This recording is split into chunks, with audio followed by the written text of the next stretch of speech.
power of Eastern nutrition. Let us begin.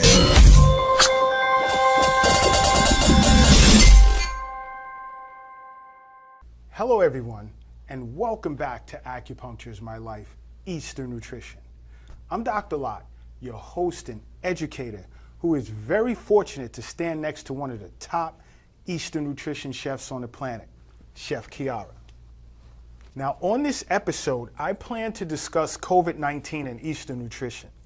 This episode will be the first of a two-part series, whereas I plan to discuss Eastern nutrition to treat the acute phase of COVID-19. I've had great success with this approach thus far after reaching out to Chef Kiara and discussing symptomology regarding the acute phase of COVID-19 and what foods work well in healing those that have been infected. Now, in the early phase of this disorder, patients were presented at my office with symptoms of wind heat as an exterior pathogenic factor in Chinese medicine. In part 2 of COVID-19 and Eastern nutrition, I will discuss how this disorder can be seen as a warm disease type of wind heat relative to damp toxicity if not treated early. Now, warm disease type of wind heat does not penetrate the body through the skin, but through the nose and throat. A wind heat pathology usually has runny nose and sore throat, which are two of the CDC's 11 symptoms of COVID-19, among others. Now, there have been patients who have come to my office discussing initial symptomology well aligned with the early stages of an exterior wind heat pattern and have attempted to treat themselves with no success, and the pattern would eventually evolve to a late stage wind heat warm disease with damp toxicity overwhelming the three jowls, which are the upper jowl, the middle jowl, and the lower jowl. Now first, let's understand what wind heat is as a pathogen along with its symptoms. Wind by itself can be considered an external pathogen in Chinese medicine, as wind is quick, forceful, and changeable as it moves throughout the body. Wind symptoms are often seen as manifestations that attack the body and progress as an ailment rather quickly.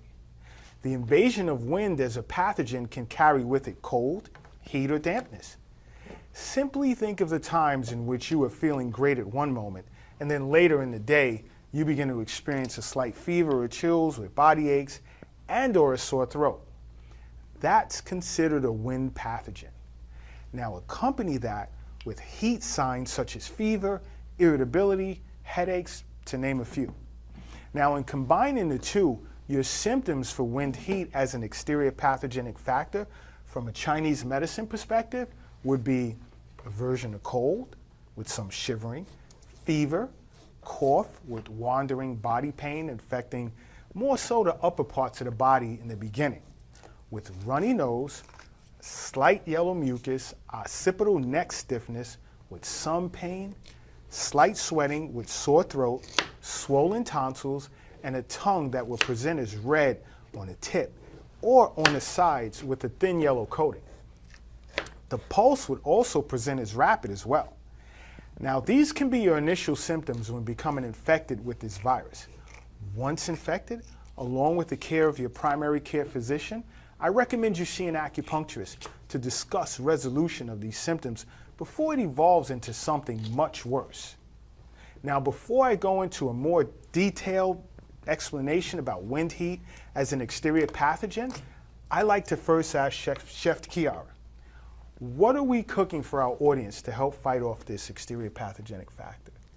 Today, I will be cooking an eggplant stew for the audience, which is great for resolving wind heat issues.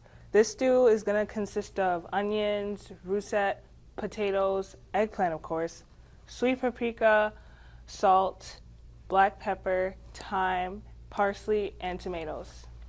Wow, now that sounds good. Just to give you a quick breakdown of these ingredients, first there's eggplant, which is slightly cold. Now that clears heat, and it also invigorates and cools the blood. Eggplant is also a pretty good source of vitamin C, whereby vitamin C is effective in relieving the symptoms of virus-induced respiratory infections. Then there's thyme to stop the cough and to treat nausea and vomiting, which are among the CDC's 11 symptoms of the coronavirus. Now, thyme also helps resolve phlegm to avoid buildup of damp toxicity.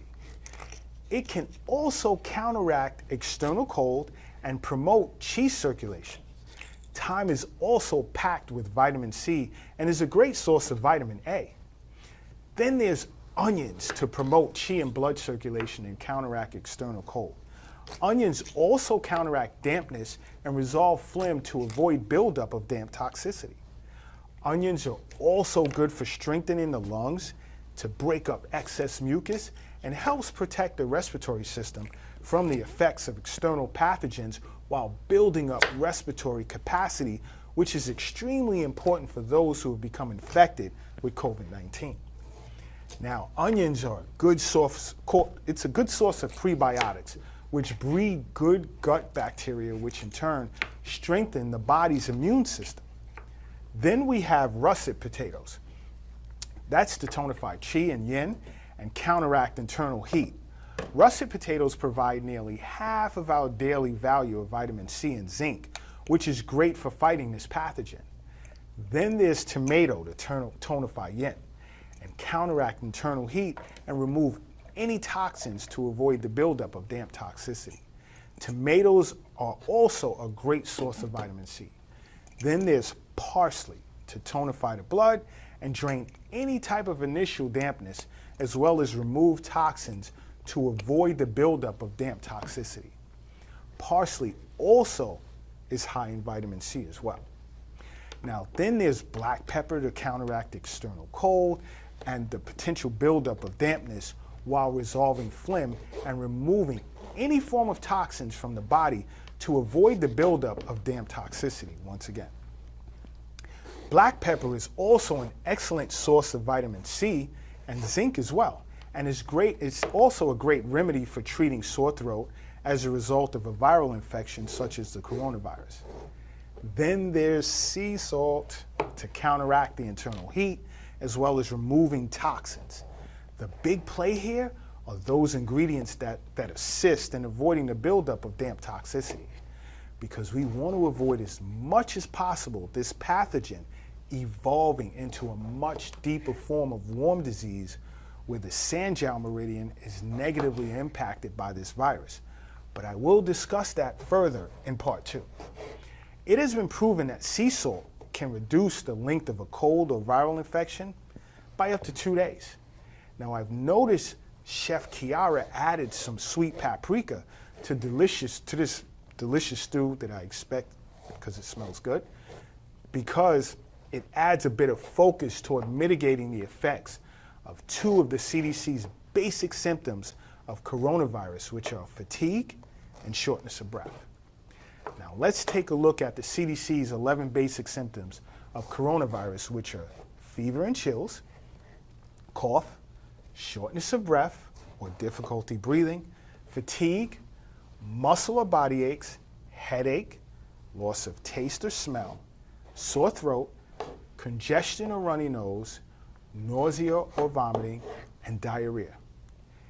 Every ingredient in this delicious stew has been proven to help alleviate the effects of these 11 symptoms.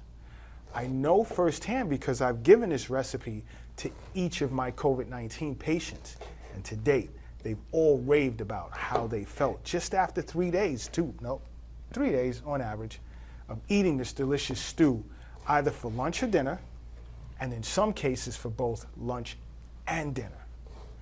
I've had great success with having my COVID-19 patients on this delicious stew, as well as Chinese herbs and acupuncture treatments. I would needle points on the large intestine channel to regulate the defensive qi, adjust the sweating, and expel wind to release the exterior. Then I would needle points on the large intestine channel to clear heat and cool the blood as well, and drain any damp toxicity that would normally develop inside of the body. I would also need needle points on the lung channel to pacify the wind and phlegm, as well as activate the channel to alleviate pain. Now, another channel I would needle is the bladder channel. I would treat the bladder channel to strengthen the defensive qi and firm the exterior, as well as needling a strong supporting point on the Sanjiao channel to assist with expelling wind and releasing exterior, as well as clearing heat. Now keep in mind, if you were by some chance to become infected with this virus, please contact your local acupuncturist as well as your physician immediately. Now, Chef Kiara, where can we find the recipe for this stew? Sure, you can go to acupunctureismylife.com and look under recipes, and there you will find this recipe under coronavirus. Ah, cool, cool. Okay, so how are things going here? Because everything smells good.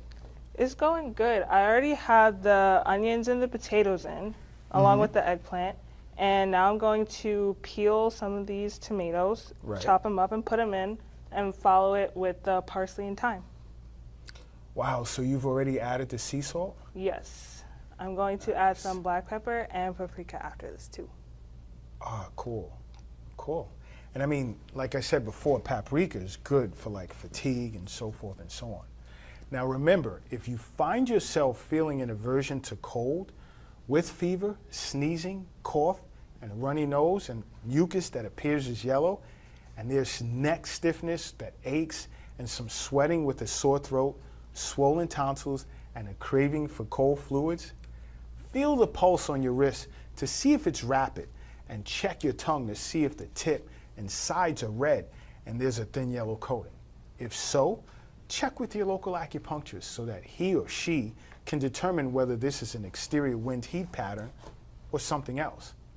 Now, the symptoms of aversion to wind to cold is indicative of interference with the circulation of the body's defensive chi and warming the skin and muscles. It's the actual impairment of this circulation that causes an individual to have an aversion to cold, irregardless of the climate in which they live. Now, the front third of the tongue, as well as the immediate sides, represent exterior parts of the body, whereas the center of the tongue represents the interior aspects of the body. And the thin yellow coating represents the early stages of an exterior pathogenic heat pattern.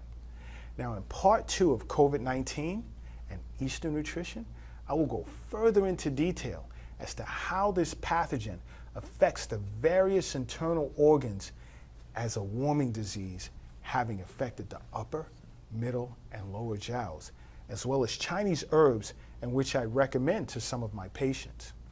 Wow, this is really smelling delicious. I really can't wait till this is done. I mean, I don't have COVID-19, thank God, but this smells so good, I really can't wait. I really can't wait. You are what you eat. Eastern nutrition. In the West, food is described as containing certain amounts of proteins, minerals, calories, and fats, among other things. But in the East, food is described as possessing certain qualities with regard to temperature, such as warming or cooling, and 5 tastes such as bitter, sweet, sour, or pungent, and salty, that act on the human body in certain ways. The temperature and flavors of foods can be combined in ways to assist the human organism in healing itself. So prepare as I join forces with Chef Kiara to introduce to you the power of Eastern nutrition. Let us begin.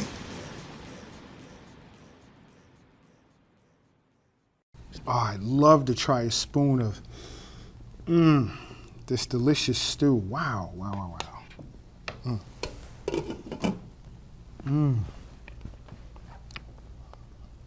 You could taste the paprika, the thyme, parsley, tomatoes, onions, blends well with the potatoes. I'll say this.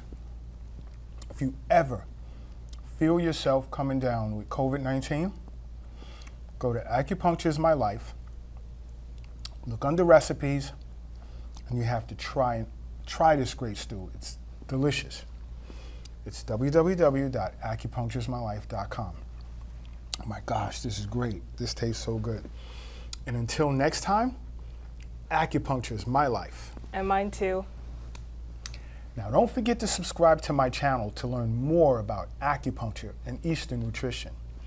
Now stay safe, and remember, the moment you begin to feel symptoms related to this virus, try this recipe, call your doctor.